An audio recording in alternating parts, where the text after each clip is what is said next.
Boa noite, pessoal. Hoje nós vamos voltar ao nosso estudo sobre o Livro dos Espíritas, tá? Na última aula nós paramos no capítulo 2 e hoje nós vamos começar no capítulo 3, tá? Há muitas moradas na casa do meu pai. Então, qual o objetivo dessa aula? É explorar o significado da afirmação de Jesus sobre as muitas moradas na casa do meu pai, né? O que seriam essas muitas moradas na casa do meu pai? Pode ser compreender a visão espírita sobre a pluralidade dos mundos habitados, existem muitos mundos, né? Refletir sobre as implicações dessa visão, sobre a compreensão da vida, da morte, da justiça divina. Então, essas parábolas, você pode interpretar de várias formas, né? Como há muitos mundos, né, na casa do meu pai, e você pode interpretar assim, que na casa do meu pai há muitas moradas. A cada pessoa tem com seus defeitos, né? Que nós não somos perfeitos. Que na casa do meu pai tem a morada do, da pessoa com defeito X, Y, Z, mas que quer evoluir, né? Eu prefiro interpretar dessas duas formas, mas assim, tem outras formas de você interpretar isso, né? Então, eu gosto muito dessa interpretação que diz que na casa do meu pai, as muitas moradas são os filhos com muitos defeitos, mas que estão trabalhando para poder evoluir. Porque às vezes a gente acha, eu ainda não sou muito perfeito para fazer isso, eu tenho que evoluir mais, mas significa que na casa do meu pai ele vai me receber de braços abertos, né? O que eu tenho que fazer é tentar evoluir. Não se turbe o vosso coração, crede em Deus, crede também em mim. Há muitas moradas na casa do meu pai. Se assim não fosse, já eu vos teria dito, pois me vou para vos preparar o lugar. Depois que me tenha ido e que vos houver preparado o lugar, voltarei e vos retirarei para mim, a fim de que onde eu estiver, vós aí estáis. Significa que eu interpreto dessa forma, que nós não estamos abandonados, tá? Mesmo com os nossos defeitos, com nossas qualidades, né? Se a gente botar na balança, como a gente está num processo de evolução ainda muito lento, nós temos mais defeito que qualidades, mas a casa do Pai está aberta para nós. Você pode interpretar como a pluralidade dos mundos também, né? Existem diferentes níveis de evolução espiritual, né? Então, cada ser humano tem um nível de evolução espiritual. Então, essas moradas são os níveis de evolução espiritual. Então, lá, a casa do Pai, ele aceita qualquer nível de evolução espiritual. Ele sempre vai estar com os braços abertos, desde que você tente evoluir, tente ser uma pessoa melhor. Então, a exploração do conceito de evolução espiritual, através das diversas moradas, considerando as leis de causa e efeito e a reencarnação como mecanismo de aprendizado e aprimoramento, né? A reencarnação que o karma, causa e efeito, são provas para o nosso aprimoramento, são aulas, digamos, né? As pessoas acham, é castigo, karma, eu fiz isso, estou pagando isso. Eu considero o karma não como um castigo, como uma forma de evolução. Tá? A gente só consegue entender o outro lado quando a gente passa pelo outro lado. E o karma, às vezes, é isso. Você está num lugar da vida e na outra encarnação você está do lado oposto. Você consegue entender todos os lados. É uma forma de você melhorar, evoluir como um ser, né? Se transformar num ser melhor. Então a reencarnação eu considero como na minha época a gente chamava primeiro, segundo e terceiro grau. E aí tinha um jardim, você entrava no jardim, vai pulando de série, vai evoluindo. Ah, reprovou em matemática, fica nessa série, próximo ano você passa, vai para outra série, aí termina a oitava, entra no primeiro, no segundo grau, né, termina o segundo grau, aí pode tentar o terceiro grau. Então, a reencarnação, do meu ponto de vista, é isso, né? Se a gente olhar quem terminou o segundo grau, terceiro grau, pós-graduações, e olhar no primário, eu me lembro quando eu estava no jardim, eu mal sabia ler, né? Eu tinha lá uma coisa para pintar e tinha que ler macaco. Eu demorei um tempinho para ler essa palavra, né? Mas hoje, ler uma palavra macaco é muito fácil, né? Então, assim, a gente vai evoluindo. A reencarnação, do meu ponto de vista, é justamente isso. É essa evolução para a gente acompanhar, né? Ah, é um processo lento, demorado? É um processo que demora eões, tá? Eões não é uma palavra muito fácil. O que significa eões? É uma quantidade de tempo tão grande que no nosso idioma, no nosso mundo, a gente não consegue contar, tá? O mundo, ele é um processo muito lento de evolução. Então, não adianta a gente tentar queimar o karma, evoluir tudo em uma encarnação, porque a nossa visão ainda de mundo é muito precária. A gente tem que tentar fazer o máximo possível e evoluir, tá? Mas nós ainda somos uma mente ainda como uma criança, né? Que ainda está galgando, estudando, praticando para chegar à evolução. E a causa e efeito é uma lei muito forte no kardecismo, né? Ninguém planta um pé de manga para colher maçã. Ninguém planta um pé de milho para colher goiaba, né? Nós colhemos o que plantamos. Então a gente tem que ter muito cuidado com isso, né? Pessoas que fazem boas ações colhem coisas boas. Quem não faz boas ações não colhe coisas boas. Então há muitas moradas na casa do meu pai.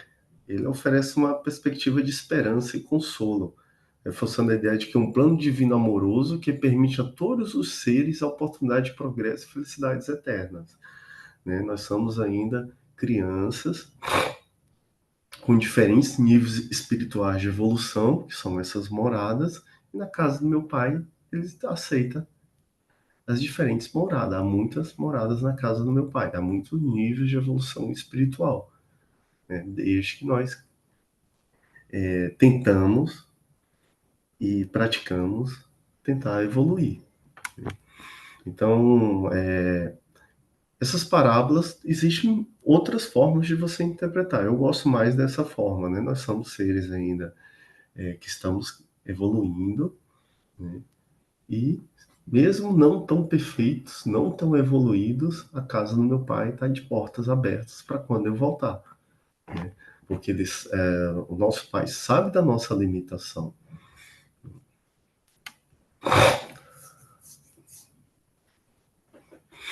Esse capítulo 4 também é bem interessante, essa frase, né?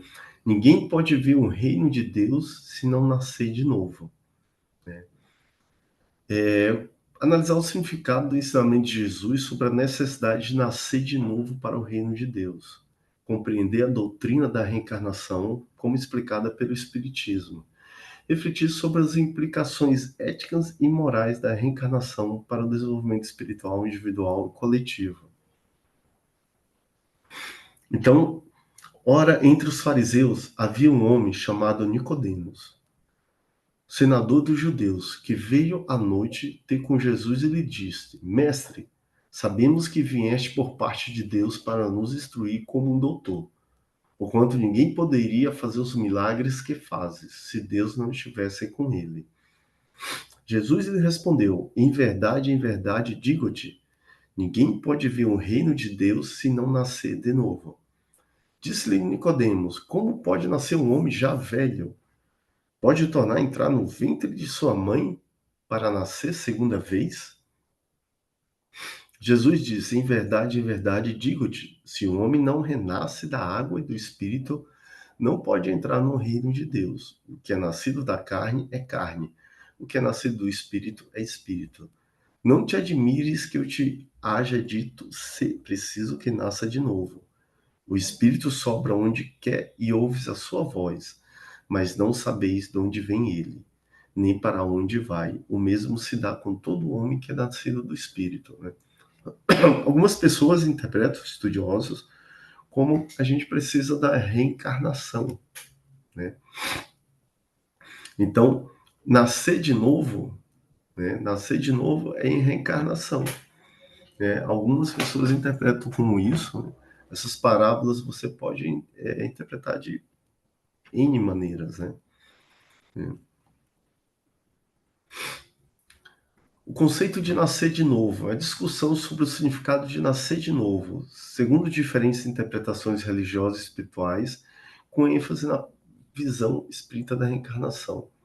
Então, eu olho também o nascer de novo, a gente sempre tem que praticar o nascer de novo todos os dias, tá?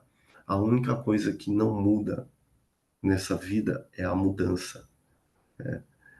Então, tudo muda. Então, o que a gente tem que fazer? Sempre nascer de novo, né? Aprender coisas novas, mudar todo dia como se fosse uma nova pessoa, destruir novos hábitos, apagar novos hábitos, apagar hábitos não bons e criar novos hábitos bons. Isso, do meu ponto de vista, é nascer de novo também. Então, uma discussão sobre como a crença na reencarnação pode influenciar o comportamento, as escolhas e a forma como tratamos os outros, considerando a lei de causa e efeito. A lei de reencarnação, meu ponto de vista, no espiritismo e em muitas outras religiões que adotam,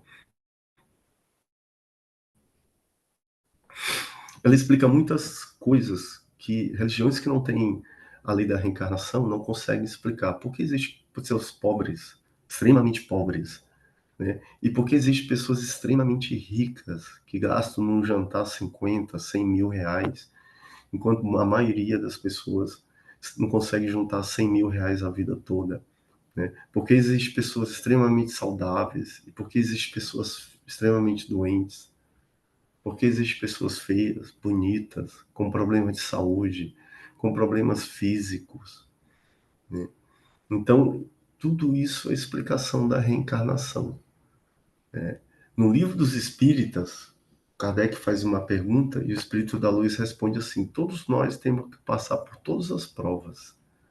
Eu entendo esse ponto assim, a gente tem que ser as provas, rico, pobre, nascer com síndrome de Down, autista, doente, com muita saúde, bonito, feio, todos nós vamos ter que passar por todas essas provas, né? E lógico, quando nós erramos numa prova, por exemplo, pessoas extremamente ricas, que não usam dinheiro para mudar a realidade das pessoas, que só usam dinheiro para luxúria, né, para ostentação. Essas pessoas, quando reencarnam, né, elas reencarnam numa situação de muita pobreza para dar valor ao dinheiro, né? Tem certo, quando você aprende uma coisa na alma, aquilo fica gravado para sempre. Né? Você pode observar as pessoas que passaram fome e crescem na vida. Eles nunca vão esquecer que passaram fome. Isso você olha no prato de comida dessas pessoas. Quando você olha o prato que elas estão comendo, você vai ver que ela nunca vai deixar sobrar comida, que ela nunca vai deixar estragar comida, porque ela passou muita fome e aquilo marcou a alma dela pro resto da vida. Essa pessoa pode virar milionária, bilionária, mas toda vez que ela for tomar café, almoçar e jantar, o prato dela nunca vai sobrar nada, ela só vai colocar o necessário, né? Porque ela aprendeu na prática o que é uma falta de, de valores, né? De dinheiro para comprar comida. Então, ela passou fome. Então, muitas coisas que nós aprendemos na prática, né, ficam mais marcadas, né? E às vezes nós podemos aprender com empatia, né? Se colocar no lugar do outro. Vou contar um exemplo aqui que eu pedalo bastante. Tem uma rua aqui perto de casa, 11 de julho. De junho eu desço ela, de bicicleta. E é duas vias. Tem duas mãos de carro e eu desço. E toda vez que eu estou descendo na ciclofaixa, sempre tem um carro que entra um pouquinho nela. E aí eu ficava, pô, pessoal sem educação, eu ficava pensando, sem educação, não dão espaço aqui para bicicleta, já tem uma rua ali, já estão entrando aqui na ciclofaixa, na ciclovia, e aí um dia, depois de muito tempo, eu passei de carro nesse lugar. E aí eu vi que ali tem um pão de açúcar e muitos carros estacionam ali. E aí 2 vias fica pouco, o espaço é para 2 vias e acaba virando 3 vias, porque os carros estacionam ali, né. Então essa questão de empatia, de se colocar no lugar do outro antes de criticar, ela é muito importante para quem está evoluindo. Então eu aprendi, né, quando eu me coloquei no lugar do outro, quando eu passei do outro lado do carro. Então hoje, quando eu estou descendo de bicicleta, o carro entra um pouquinho na ciclofaixa, eu já vou um pouco mais para lá para dar espaço para ele, porque eu sei que o espaço lá é pouco, são 2 vias que na verdade está sendo usado como 3 vias.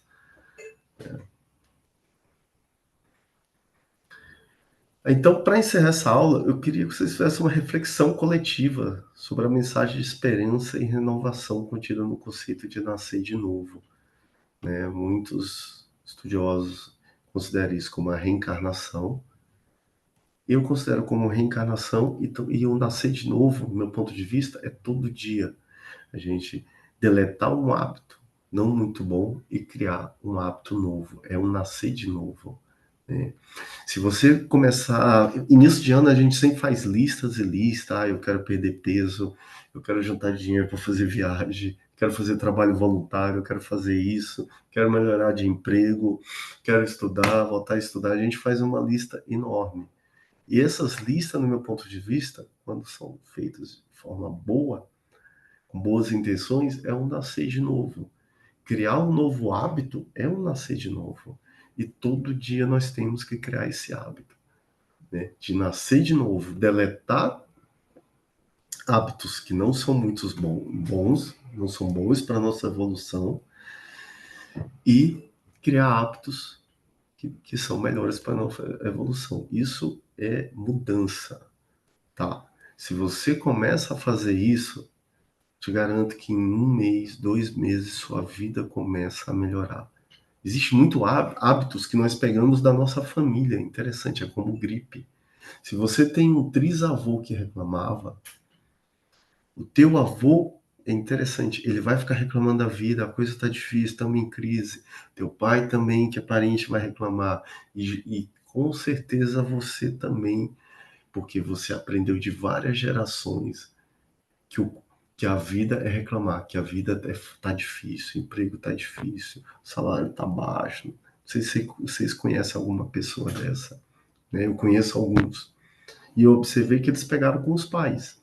Que os pais pegaram com os pais. Os outros pais deles pegaram com os pais. E aí é uma geração, né? É um hábito que é como um vírus, vai passando de família para família. E aí o que a gente tem que fazer no nascer de novo?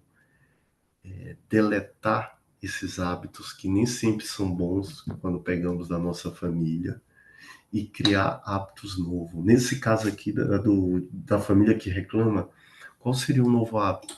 A gratidão. Levantei, acordei, obrigado, Deus, por mais um dia de vida. Olhei o céu, tá lindo, obrigado, meu Deus, pela saúde, pelo céu tão lindo. É a gratidão. Então, se você começa a deletar um hábito desse e começa a criar um novo hábito, eu tenho certeza que 1 mês, 2 meses, tua vida começa a melhorar. Tá? Tua vida começa a mudar. As coisas começam a abrir, né? A evolução, você vai evoluindo e vai abrindo novas portas, né? É fácil deletar esses hábitos, tá? Eu tenho vários hábitos que eu tenho que deletar. O que eu faço? Eu dou 21 dias. Tá? Eu não vou conseguir no primeiro, eu não vou conseguir no segundo, eu não vou conseguir no terceiro dia. É um processo de evolução. Tá? Alguns estudiosos consideram que os neurônios, para fazer novas conexões, eles demoram tempo para criar novos hábitos. Então, é paciência. A gente tem que ter a paciência nesse processo de criar novos hábitos. Além da paciência, né, a persistência e a resiliência. Quando você não consegue, levantar e tentar outra vez. Esse é o nosso processo de evolução, né? Na foto a gente vê um macaco e um ser humano, né? Existe todo um processo evolutivo para ter chegado, para ter saído dos homens da caverna a hoje os homens da tecnologia. Hoje nós vivemos numa era de tecnologia, inteligência artificial, robótica, robôs, fazendo trabalho para seres humanos em indústrias, né? Isso levou muito tempo. Mas e como é que conseguiu essa evolução? Deletando hábitos e criando os hábitos. E essa discussão sobre como essa perspectiva pode oferecer conforto diante dos desafios da vida, inspirar uma jornada de constante evolução. Essa evolução, essa concepção também, ela oferece um conforto para a gente, a reencarnação, né? A gente sabe que aquilo que está acontecendo é para aprender alguma coisa, não é uma punição. Eu não considero o karma, a reencarnação como punição, é um aprendizado. Você precisa passar por aquilo, né? Às vezes está com problema financeiro, talvez em outras vidas você foi uma pessoa que não se importou muito com essa parte financeira, né? Você tinha muito dinheiro, vivia uma vida bem tranquila, calma, e hoje você dá mais valor à questão do dinheiro, porque o dinheiro não está fácil. Então você tem que agradecer os momentos difíceis, porque são nesses momentos que a gente aprende, tá? Nós não viemos aqui a vida para ser como Instagram, tudo perfeito, todo mundo muito bonito, corpo bonito, dia lindo, praia bonita, país bonito, né? Tirando fotos bonitas. Não, a vida ela veio para dificuldades, tá? Macau não faz bom marinheiro. Então nós viemos aqui para passar por dificuldades. É na dificuldade que a gente aprende, é na dificuldade que a gente evolui. Foi feita uma pesquisa que um pouco de estresse ele é muito bom por um pouco, né? Não, os pesquisadores chegaram à conclusão, para o teu desempenho, né, profissional, você começa a se esforçar mais, tal. Agora o problema é quando o estresse aumenta e aquilo vira uma rotina. Então, tudo tem um lado bom e um lado ruim. O capítulo 5, ele fala assim: bem-aventurados os aflitos, bem-aventurados que choram, pois que serão consolados. Bem-aventurados os famintos e os sequiosos de justiças, pois que serão saciados. Bem-aventurados os que sofrem perseguição pela justiça, pois que é deles o reino dos céus. Bem-aventurado vós que sois pobres, porque vosso é o reino dos céus. Bem-aventurado vós que agora tendes fome, porque sereis saciados. Dichosos sois vós que agora chorais, porque rireis. Mas ai de vós ricos, que tendes no mundo a vossa consolação. Ai de vós que estáis saciado, porque tereis fome. Ai de vós que agora rides, porque sereis constrangidos a gemer e a chorar. Então, compreender o significado das aflições e os sofrimentos à luz do Espiritismo, né? Nada no Espiritismo, na visão espiritualista, na visão kardecista, acontece ao acaso, né? Temos grandes perdas, às vezes, na infância, de parentes bem próximos que amamos, pais, mães, depois na vida adulta, perdas grandes, como esposos, maridos, esposas, né? Não, mas tudo tem um significado, né? E a gente tem que analisar a relação entre as aflições e a evolução espiritual. Refletir sobre a importância da resignação e da fé diante das dificuldades. Então, as dificuldades, elas estão na nossa vida para nossa evolução. E Deus não dá um peso maior do que a gente consegue suportar. Então, se você está passando dificuldades, né, não é uma forma de evoluir. Então a gente tem que encarar isso. É como, é como uma criança que tem horror de matemática e reprova 2 vezes seguida em matemática. Mas na hora que ela entender matemática, ela não vai reprovar mais, ela vai passar. Então as aflições, muitas, elas estão no nosso aprendizado. Depois que você aprende, você pula de série. E aquela aflição vai embora, né?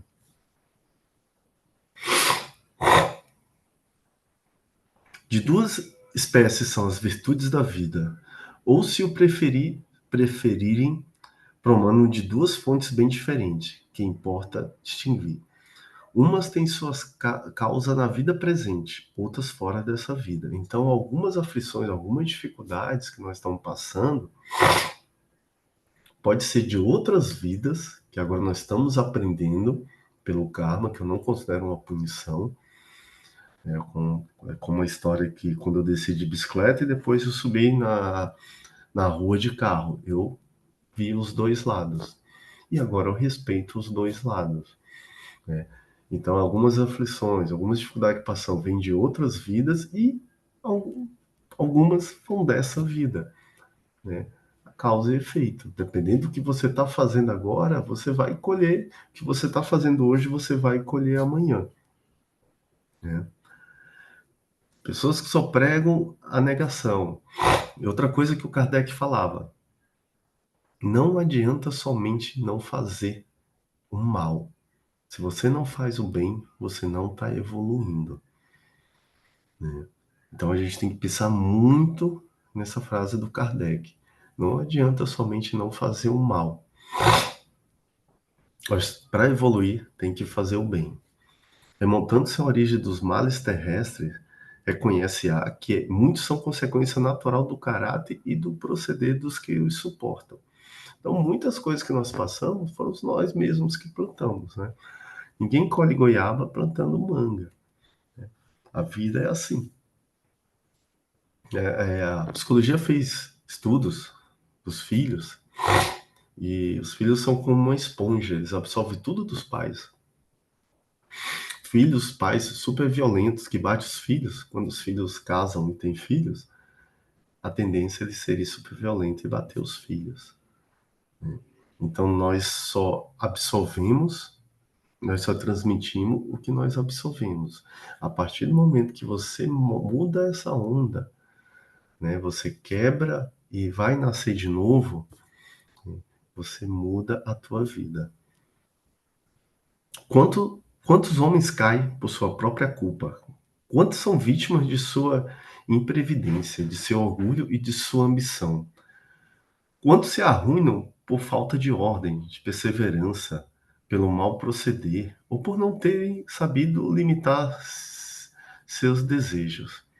Quantas uniões desgraçadas porque resultaram de um cálculo de interesse e de vaidade, nos quais o coração não tomou parte alguma? Quantas dissensões e funestas disputas se teriam evitado por um pouco de moderação? Quantas doenças e enfermidades decorrem da intemperância e dos excessos de todo gênero, né? O pai da homeopatia, o Samuel Hahnemann, ele sempre falava que não existe doenças, existe doentes. O que significa isso? A maioria das nossas doenças são as nossas emoções. As nossas emoções provocam muito isso, né? Fígado, né, geralmente é raiva, né? Pulmão, tristeza. Lógico que todas as regras têm suas exceções. Uma pessoa trabalha numa área muito agressiva do pulmão, mina, alguma coisa, ela pode ter problemas do pulmão, né? Mas as nossas emoções que provocam as nossas doenças, tá? Somos nós mesmos que provocamos, né? E é interessante, quanto mais você se cobra alguma coisa, mais você adoece. Então, para você adoecer menos, você tem que se respeitar mais e se cobrar menos. Quantos pais são infelizes com seu filho, porque não lhes combateram desde o princípio as más tendências? Isso é muito importante, essa questão do pai e da mãe, né? Educação. A criança é um corpo jovem, de bebê, de criança, mas é um espírito antigo, né? Então, aquele espírito, ele já vem com tendências boas e tendências más.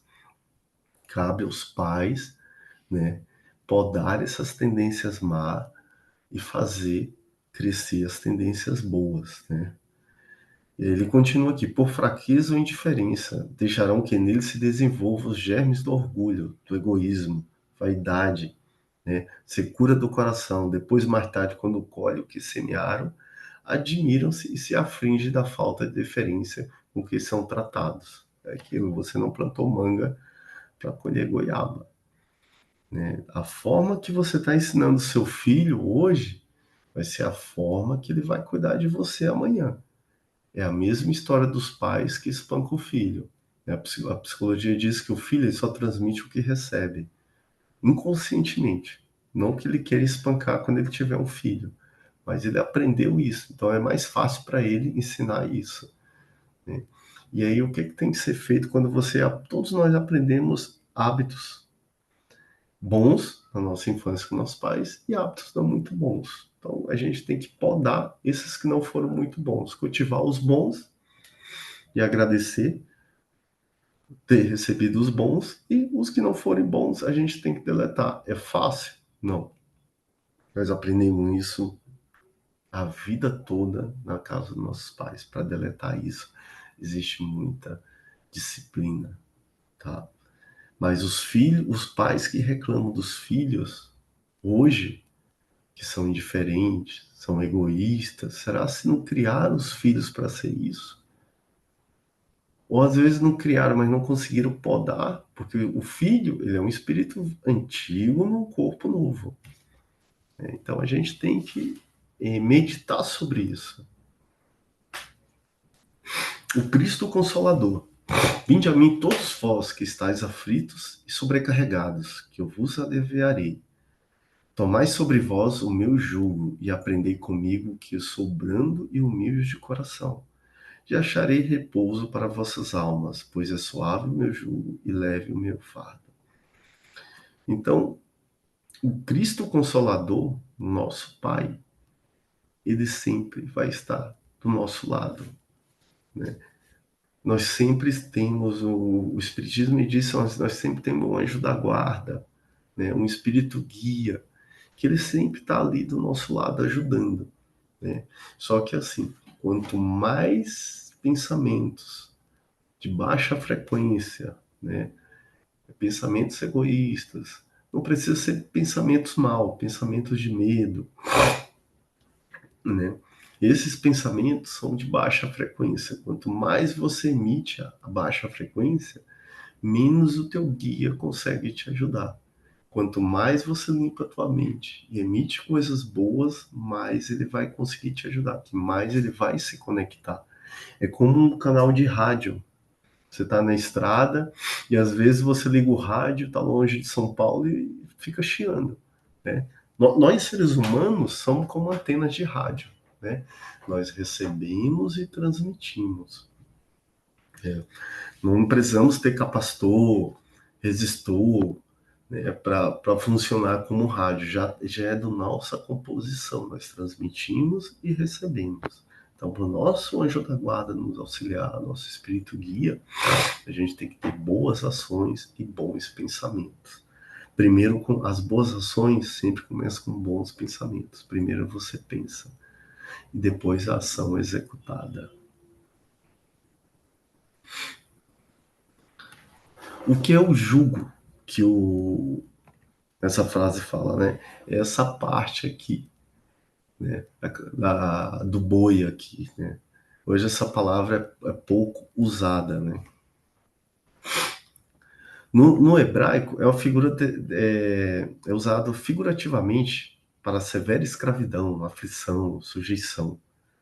No Novo Testamento, a palavra jugo também é usada para designar servidão. Então, quando ele fala aqui jugo, né? Tomai sobre vós o meu jugo, a servidão, ser uma pessoa humilde, né? É muito importante você ver um espírito evoluído pela humildade, né? Você vê um espírito que tem conhecimento pela humildade.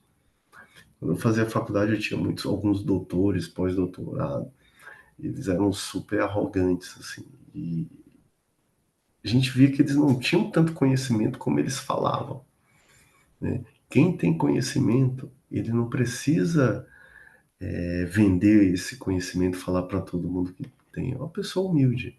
A gente vê agora o Papa Francisco, né? Pediu para ser enterrado no caixão simples, né? Ele tinha, eu li a reportagem, ele tinha US$ 100, alguma coisa assim na conta dele. Então, assim, não era uma pessoa humilde. Mas era um espírito muito evoluído, né? O carro que transportou é um carro simples, isso representa o crescimento, né? Evolução espiritual no ser humano. Você vê pela simplicidade da pessoa, você não precisa ostentar, mostrar, né? Algumas famílias eu vejo, vendo uma sociedade de ostentações, que você tem que ter o tênis tal, a marca tal, o carro tal, uma casa grande tal, no bairro X, né? Isso é ostentação, né? As pessoas que são simples, né, são mais evoluídos. O simples sofre menos também. Então, o Papa Francisco, né, é um ser muito evoluído, um espírito muito evoluído, que ele voltou na Terra para organizar a igreja. Que a igreja estava se afastando desse simples, né? Ele fez uma reforma financeira com os cardeais, deu um salário, porque antigamente as contas não eram muito claras, colocou mais transparência, né? Pegou o Vaticano com alguns milhões de déficit por ano, e ele deu uma reorganizada e tirou essa luxúria. Né? Isso é um espírito simples, né? E a gente tem que seguir esses espíritos de luz. Ah, mas o Padre Francisco é católico, aqui é o kardecismo. Os espíritos de luz, eles descem em todas as religiões. Nenhuma religião é abandonada, né? É como na engenharia se fala assim, a ordem dos tratores não altera o viaduto. Então é assim. Existem grandes espíritos de luz que vêm para esse mundo ajudar as religiões a evoluírem, independente se kardecista, evangélico, budista, hinduísta, né, católico, eles estão sempre regressando e ajudando no progresso. Então vamos lá. Se me amais, guardai os meus mandamentos, e eu rogarei a meu Pai, e ele vos enviará outro consolador, a fim de que fique eternamente convosco, o Espírito da verdade que o mundo não pode receber, porque não o vê e absolutamente não o conhece. Mas quanto a vós, conhecê-los, porque ficará convosco e estará em vós. Porém, o Consolador, que é o Santo Espírito, que meu Pai enviará em meu nome, vos ensinará todas as coisas e vos fará recordar tudo o que vos tenho dito. É o Consolador prometido, né?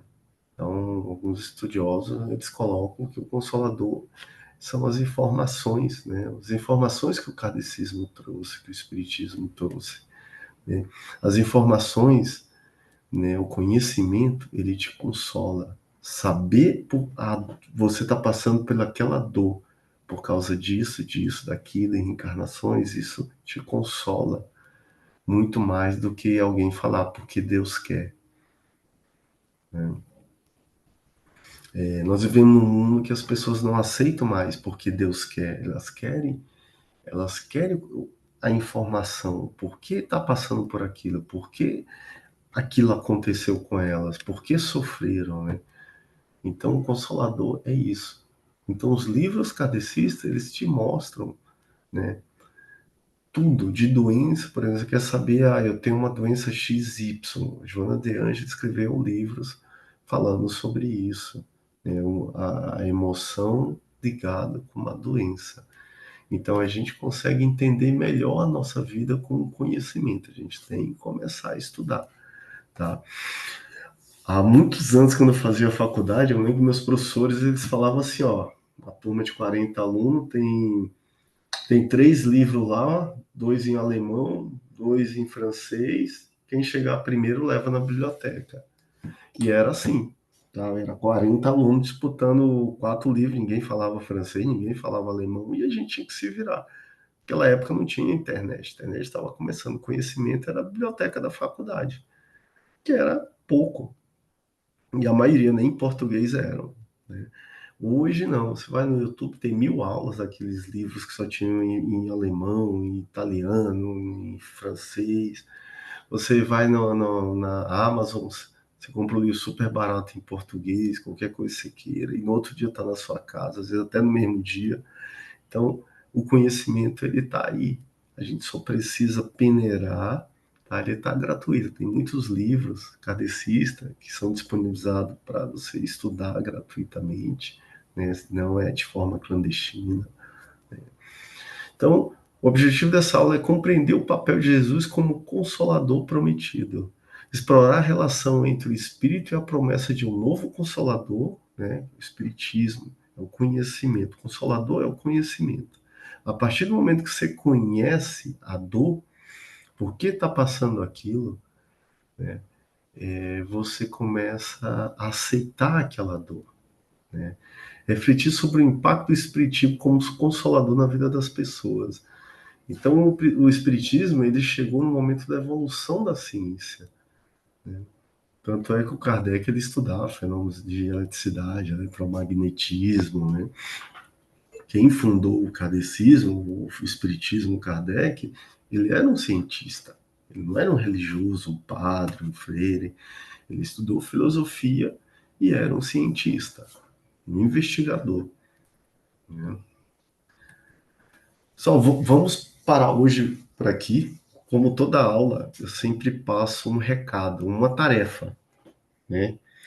A tarefa de hoje é vamos tentar nascer de novo. Como é se nascer de novo? Se você, na hora que você for dormir, analisar, né? O que você pegou de bom na tua família e agradecer. O que você pegou que não foi bom na tua família, tentar deletar aquilo e criar um novo hábito, tá? E esses hábitos, eles demoram muito tempo, tá? Então, assim, não seja muito apressado. A evolução é lenta, né? Tenta eliminar um hábito ruim por vez. O nascer de novo, criar novos hábitos, novas conexões e eliminar hábitos que não são muito bons. Então, vamos refletir. O que é que eu aprendi que eu tenho que melhorar? Que eu aprendi na minha infância, peguei sem olhando meu pai, meu tio, minha mãe, meu irmão, meu avô, meu amigo, e hoje eu tenho esse hábito, vou dar TV, alguma coisa que você absorveu esse hábito. E esse hábito não é bom, vamos deletar. Então a tarefa da nossa aula de hoje é vamos praticar o nascer de novo. E se você começa isso, eu te garanto que 1 mês, 2 meses, a tua vida melhora. Tá? Você cria uma energia. O Tesla, ele falava assim, se você quer entender o universo, você tem que saber energia, vibração e frequência.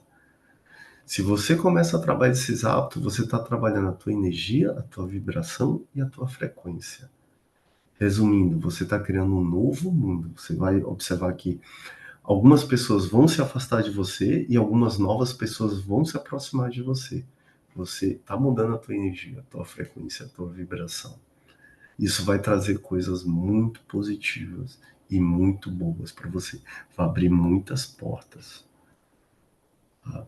Bom, boa noite. Eu queria também pedir para não esquecer, vou deixar, vou subir agora no YouTube e para não esquecer de preencher a lista de presença, é muito importante os frequentadores da Casa do Evangelho de Embu, tá? Preencher essa lista de frequência para a gente ter uma ideia de quais são as pessoas que estão participando, porque esses nossos estudos eram presenciais e nós começamos a fazer ele online. Então a gente queria saber se está compensando fazer online, não está compensando fazer online, a gente precisa saber da quantidade, da quantidade de pessoas que estão assistindo. E aí, quando vocês forem preencher, só para nosso controle, eu vou colocar uma palavra senha. A palavra senha dessa aula é evangelho. Vocês colocam lá a palavra senha, a palavra-chave, evangelho, tá? Na lista de frequência. É só clicar aqui embaixo do YouTube, tá? Pedir até desculpa, hoje eu tô rouco, essa mudança de clima, ela muda a voz da gente, né? E aí, queria agradecer a todos que assistiram, tá? E vamos praticar o nascer de novo.